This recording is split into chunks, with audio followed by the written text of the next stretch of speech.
Saudações aos estudantes de Direito Tributário. Quem está falando é o professor Carlos Augusto e estamos aqui para mais um vídeo para tratar de um assunto bacana da área do direito fiscal, do direito tributário. E hoje nós vamos dar uma palavrinha sobre a legislação tributária. Então, vamos lá. Olha, o que a gente vai falar está contido no Código Tributário Nacional entre os artigos 96 e 112. E esses dispositivos demandam uma leitura atenta por parte do estudante. Então é interessante que depois de assistir a aula, fazer as anotações, é interessante pegar o Código Tributário e ler esses artigos do 96 até o 112. É importante isso. Bom, mas vamos lá, vamos a alguns pontos que eu considero mais importantes para nossa aula. Eu acho interessante o termo legislação tributária. Porque quando você fala de legislação, a gente tem a noção de leis, ou seja, normas que passam pelo poder legislativo, que estão elencadas no artigo 59 da Constituição Federal. Então, quando você pega o artigo 59 da Constituição para ler, você vai verificar que são espécies legislativas, as emendas constitucionais, as leis complementares, as leis ordinárias, as leis delegadas, os decretos legislativos, as resoluções legislativas e as medidas provisórias. Então, em geral, a gente pensa, não, lei é a norma que, para sua produção, ela deve obrigatoriamente contar com a aprovação do Poder Legislativo. E, no artigo 59 da Constituição, a gente tem uma listinha do que são as leis. No direito tributário, esse conceito é um pouquinho diferente. No direito tributário, nós temos a disposição do artigo 96 do Código Tributário Nacional. E lá nós temos assim o alcance do que é a legislação tributária, a abrangência. Então nós vamos verificar que integra a legislação tributária não apenas as leis, mas também tratados e convenções internacionais, decretos e normas complementares. E quando a gente fala de normas complementares, aí tem uma série de atos como comunicados, portarias, resoluções administrativas, circulares, etc.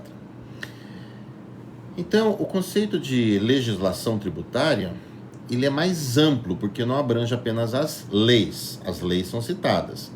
Então, todos esses dispositivos que nós nos referimos agora há pouquinho, aqueles do artigo 59 da Constituição Federal, emenda constitucional, lei delegada, todos aqueles dispositivos, todas aquelas normas, todas aquelas leis, integra a legislação tributária, sim. Mas além da lei, ou seja, o ato normativo que tem que contar com a aprovação do Poder Legislativo, artigo 59 da Constituição Federal, nós temos também, integrando a legislação tributária, os tratados e as convenções internacionais. Nós temos também os decretos. Lembra?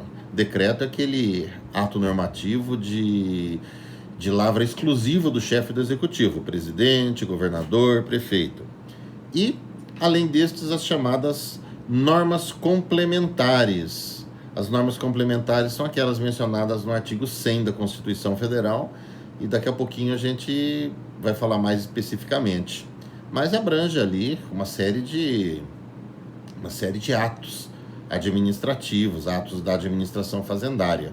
Ali nós vamos ter atos normativos, como circulares, portarias, resoluções, ordens de serviço, instruções de serviço. Nós vamos ter decisões de órgãos tributários, órgãos de julgamento de impostos e taxas, conselhos de contribuintes, tribunais de impostos, etc. E nós vamos ter também convênios entre as fazendas públicas. Então, tudo isso é considerado como sendo integrante da legislação tributária. Então, é interessante o estudioso do direito tributário ficar atento que o termo legislação tributária, ele é bem mais amplo do que parece. Então, abrange não apenas as leis, mas abrange também convenções e tratados internacionais, os decretos e também as normas complementares, desde, obviamente, que esses atos normativos, eles digam respeito à matéria fiscal, à matéria tributária. Bem, e seguindo a análise desses dispositivos do Código Tributário Nacional, eu relembro o que nós já falamos quando estudamos os princípios e falamos do princípio da legalidade. Está em outro vídeo. Eu fiz 3 vídeos sobre os princípios, está em um deles, acho que é o primeiro. E o princípio da legalidade, nós estudamos, basicamente ele estabelece que apenas a lei, ela criará um novo tributo ou ela majorará o valor de um tributo já existente. Bom, o artigo 97 do Código Tributário Nacional, ele estabelece uma série de situações onde a lei é exigida. E ele até repisa um pouquinho naquilo que nós já falamos, né? Então, ele vai falar, por exemplo, que o artigo 97 vai dizer que só a lei ela pode estabelecer a instituição dos tributos e a sua extinção. Não só a instituição, mas também a extinção. Eu quero extinguir aquela taxa. Tem que ser por lei também. A majoração, quer dizer, o aumento ou a redução do valor dos tributos. Eu quero aumentar o IPTU, tem que ser por lei. Eu quero diminuir o IPTU, tem que ser por lei também. Salvo aquelas 4 famosas exceções, onde a majoração ou a redução do tributo pode ser por decreto do presidente. Quais são aqueles casos? Os 4 impostos federais que são considerados reguladores de mercado. Imposto de importação, imposto de exportação, imposto sobre operações financeiras e imposto sobre produtos industrializados. É interessante que, quando nós falamos de majoração do tributo, é o aumento real. Porque se nós tivermos apenas a atualização do valor do tributo, apenas a aplicação da inflação, apenas o reajuste, aí não precisa de lei. Por exemplo, vamos supor que o prefeito de um determinado município, ele, de um ano para o outro, ele determina a atualização do valor do imposto, o valor da base de cálculo do imposto. Vamos supor que a inflação do ano tenha sido 2%, 3%. Então, o valor desse imposto, do IPTU, ele pode realmente aumentar 2%, 3%. Isso através de decreto, não precisa de lei. Porque apenas a aplicação dos índices de inflação de correção monetária que foram acumulados no exercício anterior, isso não é considerado pelo artigo 97 do Código Tributário Nacional como se fosse majoração.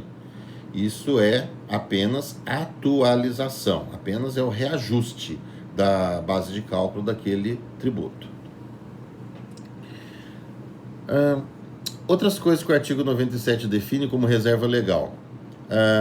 Fato gerador, base de cálculo e alíquota.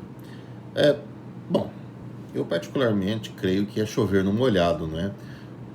Porque não tem como você instituir um tributo se não definir fato gerador, base de cálculo, alíquota, quem é o sujeito passivo, quem é o sujeito ativo, não tem como, né? Aliás, sujeito ativo é a Constituição que define, né? Bom, então se a lei ela deve ser utilizada para criação, para instituição de novos tributos, é claro, é óbvio que essa lei vai ter que definir também quem é o sujeito passivo, quem vai pagar. Ela vai ter que definir qual é a base de cálculo, qual é o fato gerador, qual é a alíquota.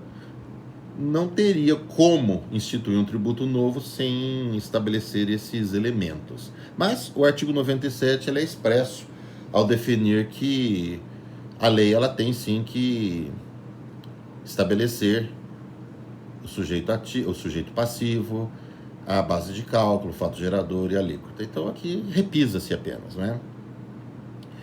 E penalidades. Nós temos aí a multa tributária. É a lei também que vai definir a multa tributária. Então, por exemplo, a pessoa tinha que recolher o tributo em tal data. Não fez, vai recolher um mês depois. vai ter a correção monetária, mas pode ter uma multa também definida pela legislação tributária.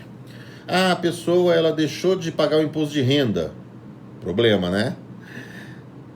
Além dela ter que pagar o valor do imposto de renda, ela vai ter que pagar uma multa. Ah, a pessoa não declarou, não fez a declaração para a Receita Federal. De repente ela tinha até imposto para restituir, não era nem para pagar. Mas ela não apresentou a declaração na data prevista, então ela vai ter que pagar uma multa também. Então a multa tributária, ela deve ser definida por lei. Aliás, faço um comentário que qualquer tipo de multa tem que ser definida por lei. Não importa se for uma multa criminal, se for uma multa ambiental, a multa sanção pelo descumprimento da lei, ela deve ser definida por lei apenas, né? Então nós não vamos poder ter uma resolução, por exemplo, uma resolução de uma agência reguladora, Anatel, ANEEL, Agência Nacional do Petróleo, etc., estabelecendo uma penalidade. Isso até é um assunto que é bacana para um TCC, viu? Isso é um assunto bacana, eu acho. Então, não importa qual tipo de penalidade pelo descumprimento da lei. Ela deve ser definida através de uma lei. Ou seja, lei define punição pelo descumprimento da lei. Obviamente, nós estamos aí excluindo multas contratuais, né? Aqui nós estamos falando multas definidas em lei apenas. Muito bem. Um outro ponto que a lei ela deve ser utilizada é para definir os casos de suspensão, extinção e exclusão do crédito tributário.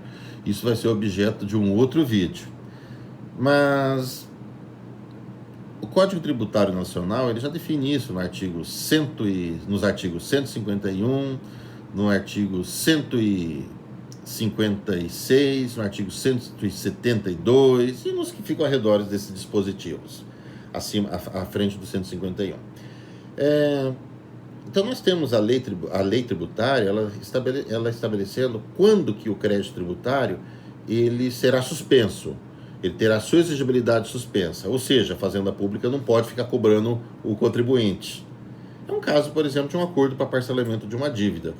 Ah, você está devendo tributos para a Fazenda. Vai lá, faz um acordo para parcelar, sei lá, em 12 vezes, 24 vezes, vai pagar em 2 anos. Enquanto você estiver honrando o parcelamento, esse crédito está suspenso. E também a lei que vai definir os casos de extinção do crédito tributário, quando que o crédito tributário considera-se extinto. E também as hipóteses de exclusão. Nós temos o artigo 97, então, do Código Tributário Nacional, delimitando o princípio da reserva legal para o direito tributário.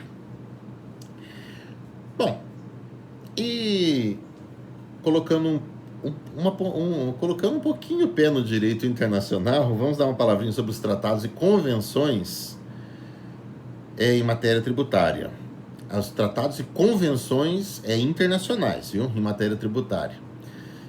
Existe aquela discussão no direito constitucional, qual que é o status dos tratados e das convenções. Então tem constitucionalista que entende que eles estão logo abaixo da Constituição, mas estão acima das emendas constitucionais. Outros que estão no status, que tem o mesmo status de emenda constitucional, se for aprovado por 2/3 do Congresso Nacional. Outros que têm o status de lei, outros que têm o status inferior à lei. Bom, aqui no direito tributário nós não temos essa celeuma. Por quê? Porque o artigo 98 do Código Tributário Nacional, ele define de uma forma plana, de uma forma bem clara. Os tratados e as convenções internacionais, eles têm a mesma estatura hierárquica legislativa das leis. Ou seja, se você tem uma lei tributária que determina de certo modo, ela determina determinadas providências, ela determina algumas coisas, e você tem um tratado e uma convenção internacional que fala sobre o mesmo assunto, que é editado depois dessa lei, esse tratado ou a convenção internacional vai revogar a lei. E depois, se você tiver o tratado ou convenção internacional que dispõe sobre determinada matéria tributária, aí vai ao Congresso Nacional e faz e elabora uma nova lei sobre aquela mesma matéria. essa lei nova vai revogar o tratado ou a convenção internacional. Então, em direito tributário, nós vamos ter os tratados e as convenções internacionais tendo exatamente o mesmo status que as leis. Então, aqui já fica bem definido, nós estamos longe daquela discussão, qual vale mais, qual que está hierarquicamente, assim, que vai estabelecer, qual que vai prevalecer. Então, tem o mesmo piso, estão no mesmo nível, os tratados e convenções internacionais e as leis que versem sobre direito tributário. Só matéria fiscal, viu, gente? O artigo 99 do Código Tributário Nacional, ele estabelece a limitação aos decretos em matéria tributária. Basicamente, define que os decretos em matéria tributária devem se ater à lei em relação ao qual eles foram editados. Ou seja, um decreto em matéria tributária, ele não pode dispor sobre assunto reservado à lei, ele não pode se estender além dos limites da lei e ele não pode contrariar a lei. Então, ele não pode ser ultralegem, ele não pode ser contralegem. Então, o decreto ele tem que se ater à lei para o qual ele foi, assim, com relação ao qual ele foi editado. Mas qual a importância dessa disposição aqui? Qual que é a importância desse artigo 99, né, que é a limitação dos decretos? É simples. Nós vamos observar que diversos tributos, eles têm um regulamento aprovado por decreto. Vou citar dois, assim, famosos. O imposto de renda e o ICMS. O imposto de renda, que é um imposto federal, e o ICMS, que é o Imposto sobre Circulação de Mercadorias e Serviços, que é um imposto estadual, ambos eles são regulamentados por decretos. Então, eles vão ter assim, diversas disposições previstas em um regulamento que é aprovado por um decreto. Então, esse decreto que aprova o regulamento e, por consequência, o regulamento de um imposto, ele jamais poderá colidir com a lei que instituiu aquele imposto. Então, o decreto ele deve ser assim bem limitado. Ele deve ter um alcance que não ultrapasse as lindes, as cercanias, aos limites da lei que estabeleceu aquele imposto e que ele está regulamentando. E agora uma palavrinha sobre as chamadas normas complementares. Quando nós falamos de normas complementares, nós estamos falando de diversas coisas. Estamos falando de alguns atos administrativos, decisão de órgãos colegiados. Nós temos lá no artigo 100 do Código Tributário Nacional. Vamos ver, quais são essas normas complementares? Primeiro, os atos normativos das autoridades tributárias. Então, a gente vai ter aí o quê? Portaria, circular, comunicados, ordem de serviço, resoluções, instruções de serviço, etc.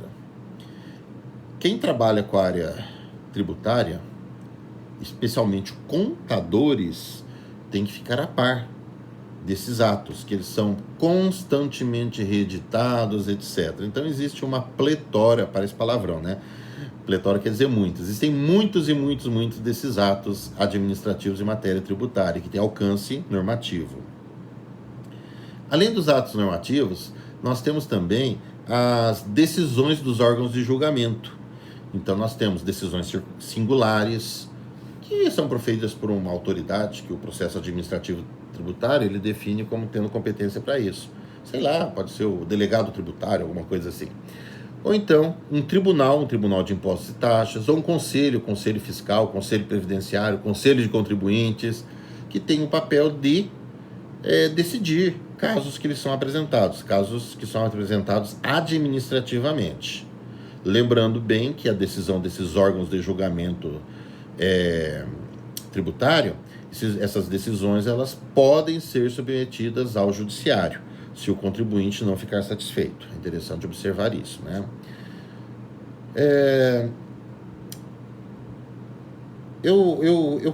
Eu passo agora para vocês uma questão que muitas vezes cai em exame de ordem de advogados, concurso público, que é a vigência, que é a data de entrada em vigor dessas decisões desses órgãos de julgamento tributário, órgãos singulares, tribunais, conselhos, etc.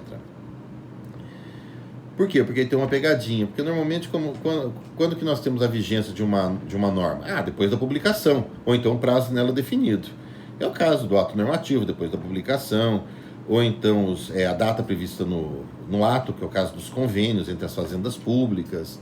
Agora, dessas decisões dos órgãos de julgamento, esses órgãos tributários de julgamento, o artigo 100, ele define que essas decisões elas vigoram 30 dias depois de publicadas. É um pouquinho diferente, né? Eu acho que é porque é um pouquinho diferente. Vigoram 30 dias depois de publicadas. Acho que é por isso que muitas vezes perguntam em concurso. A pessoa vai fazer uma prova oral aí, quando que entra perguntam para ela. Quando que entra em vigor as decisões dos órgãos de julgamento tributários, os órgãos tributários, né, de julgamento. Quando que entra em vigor? Aí a pessoa, nossa, quando que entra em vigor? Vai pensar, será que é da publicação?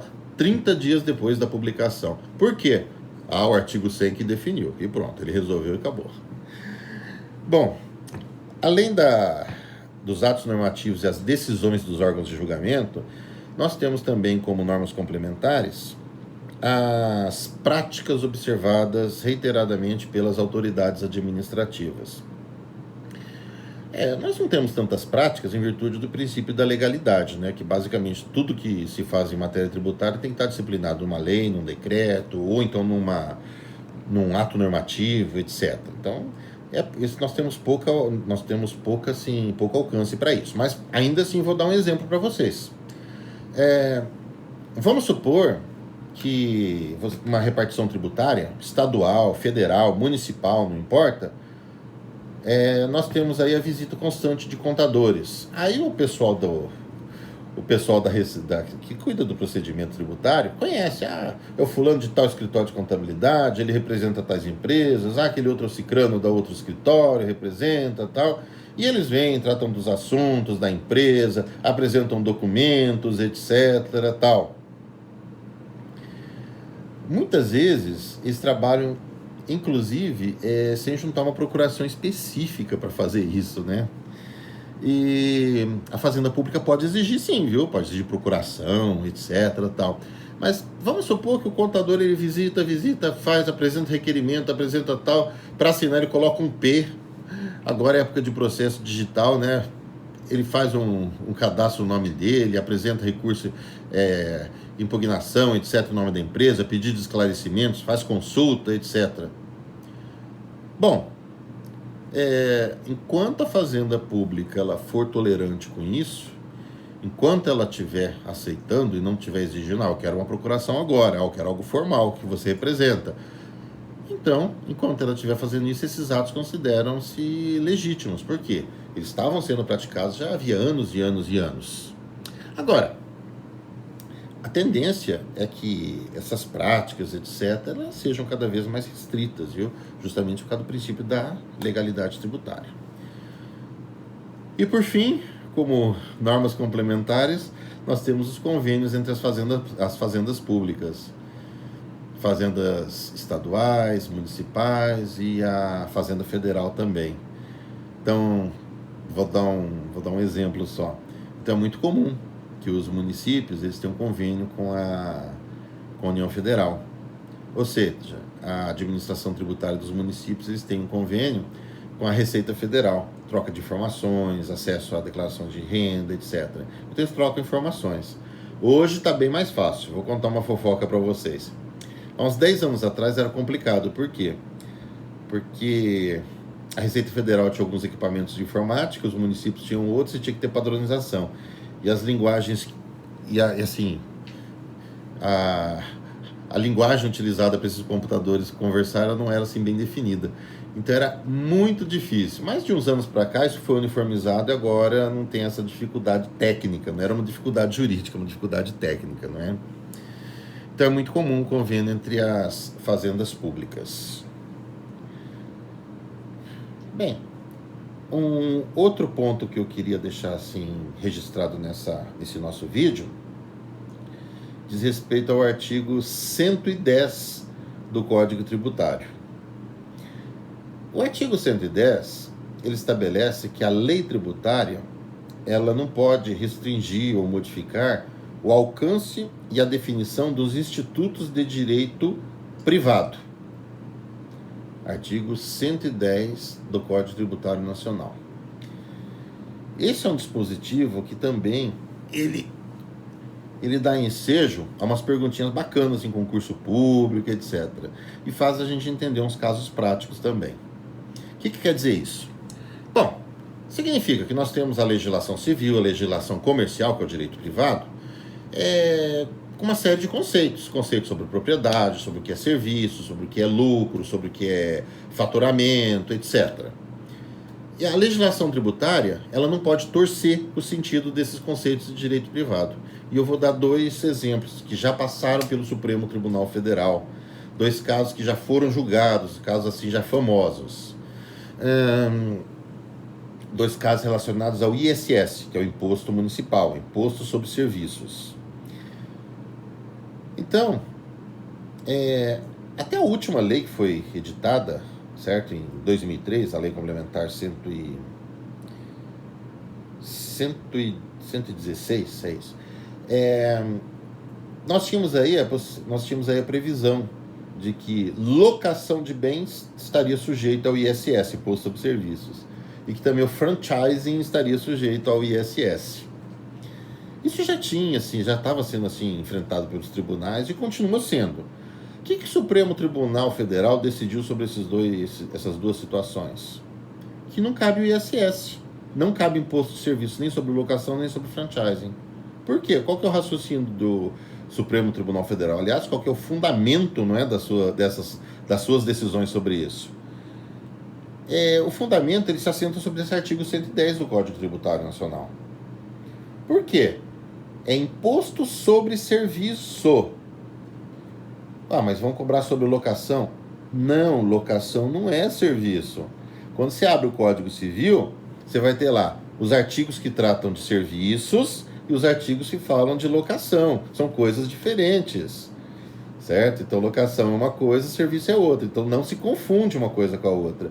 Então, a legislação tributária, ela quis estender o alcance do que é a locação, como se fosse serviço. Não pode. Ou quis estender o serviço para abranger a locação, mas não pode. O Supremo já falou isso. Artigo 110. Legislação tributária não pode modificar o alcance e a definição dos institutos de direito privado. Leia-se direito civil, direito comercial. Ou empresarial, né? Depende. Uma outra situação, franchising. O Supremo Tribunal Federal também decidiu. Não cabe ISS sobre franchising. Por quê? Porque franchising não é serviço, não constitui prestação de serviços. É uma outra coisa. A atividade de franchising ou franquia, ela vem regulamentada por legislação própria. E entende-se que não é uma prestação de serviços. Quem estuda direito comercial sabe que é franchising, não é? É uma forma de exploração comercial, onde você tem que seguir determinadas diretrizes da marca que você vai representar, etc. Não é considerado serviço. Então, o Supremo Tribunal Federal também falou, olha, aqui não cabe ISS, viu? Porque aqui nós não temos prestação de serviço. Então, daí a importância desse artigo 110 do Código Tributário Nacional. Bom, são esses os pontos que eu queria tratar em falando da legislação tributária. São os pontos que eu considero importantes. E, se vocês tiverem dúvidas, comentários, etc., por favor, escrevam para o professor, utilizando a nossa plataforma Aprender. Então, eu agradeço a todos a atenção e vão assistindo esse vídeo, os demais vídeos que eu tenho postado, tá bom? Vamos que nós temos bastante material de estudo, hein? Então, um abraço.